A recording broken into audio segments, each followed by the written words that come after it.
Welcome back to Living 757. As I mentioned before, guys, you know that I'm about to try one of my favorite dishes, but for that, I need my special guest. Let's welcome to the show, Karen from Cooking from the Heart. Welcome, Karen. Well, thank you. It's always fun to be here. You just came back from Europe. How excited is that? It was amazing. And so I decided to bring a little bit of Europe back with me.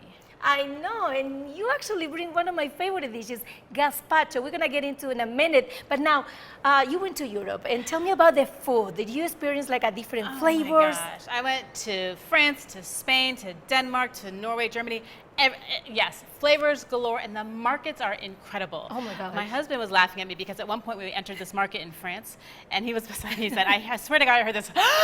Because I looked and there was cheese. It was like cheese forever, every type you could imagine. So yes, I love the markets there and the food just delicious. I know people talk about the markets are amazing. Like you have so many variety and flavors. Like I think it's great. Well, now we have this beautiful table right here. You're gonna prepare gazpacho. Now take me a little bit about gazpacho and walk me through about what you're preparing today. Great, so gazpacho is a Spanish dish. And if you're from Spain, you would call it gazpacho because they have that little kind of lispy thing. Okay. It's beautiful and it's super healthy and it's traditional and it's so much fun. We have it here sometimes, but it's not. I'm a purist. Okay. So I like it. I want it from Spain. And this recipe that we're doing today is from a woman that I stayed with in Spain. It was her grandmother's recipe. Oh wow, so it's you told me that. It was super amazing. traditional. Yes. So and this is something that actually, even if it's a hot summer, you can come back home and just have it as a refreshment. Because when we say soup, people think maybe it's a hot soup, but it's not. It's not. It's a cold soup. It's a cold soup, and it's made with all these incredible vegetables. But this is perfect for this time of the year when people's tomatoes are all ripe at the same time and you don't know what to do with them.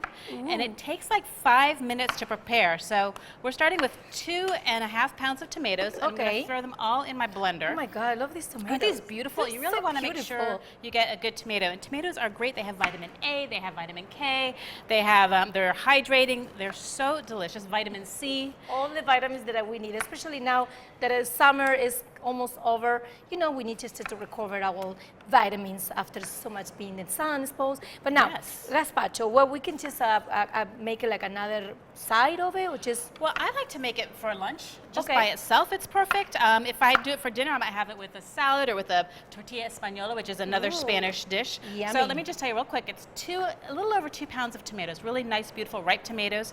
I'm gonna put in either one small or like part of a large cucumber. And it's all kind of, you know, not exactly, because in Europe, it's just, you don't have to worry about the numbers so much. I know, right?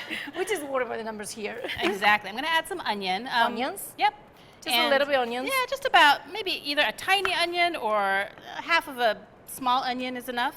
Okay. I'm gonna add some garlic. Garlic, another great thing, it's a natural antibiotic.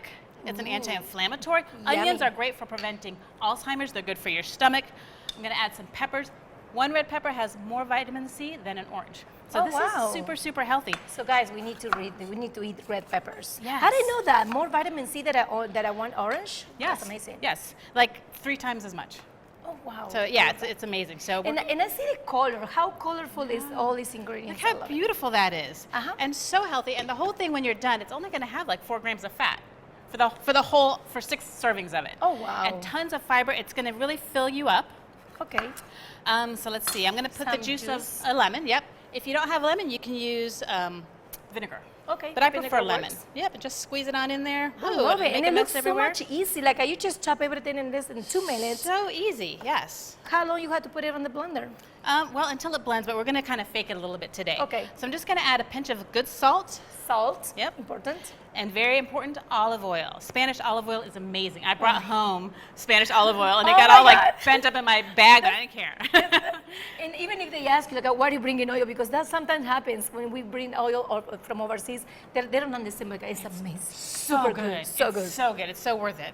All right, so this is going to be really loud because I bought this blender a long time ago, and it's super powerful, so get ready. I know we have a little bit of time, but yes, go ahead with that one so we can tell the viewers how long you can leave it there in the blender. Just until it's really pureed. There we go. Oh my gosh. That's about it. Now this is going to be a little bit darker. I didn't put all the tomatoes in there because we're running low on time. I know we only have a few minutes, but I did make some ahead of time. And one thing that's really important, you see my strainers here. In Spain, it's a very thin soup. It doesn't have lots of big chunks. It's not like a lot of times you'll see it, it's almost like a salsa. But you would take this, you would pour it through the strainer.